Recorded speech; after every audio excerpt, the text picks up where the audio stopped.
சபா மாநில சட்டமன்ற தேர்தலை முன்னிட்டு 73 தொகுதிகளில் 41 தொகுதிகளுக்கான வேட்பாளர்களை தேசிய முன்னணி அறிவித்துள்ளது. இது நம்பிக்கை கூட்டணி உட்பட பல கட்சிகளுடனான போட்டிக்கு மத்தியில் நிகழ்ந்துள்ளது. சபாவின் தேசிய முன்னணி தலைவர் புங் மொக்தார் ரடின் தமது தொகுதியான லமாக்கிலேயே மீண்டும் போட்டியிடுகிறார்.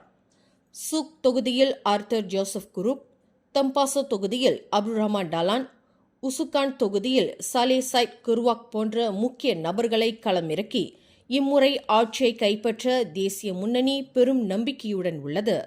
2020 ஆண்டு தேர்தலில் 14 இடங்களை கைப்பற்றிய தேசிய முன்னணி இந்த தேர்தலை சபா மாநில அரசாங்கத்தை மீட்கும் கடைசி போர் என்று வர்ணித்துள்ளது.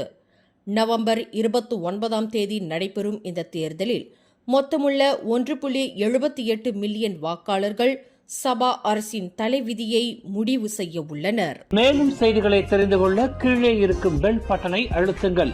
உங்கள் மகிழ்ச்சியை வெளிப்படுத்த லைக் மற்றும் ஷேர் செய்யுங்கள். தொடர்ந்து திசைகளோடு இணைந்திருக்க சப்ஸ்கிரைப் செய்யுங்கள்.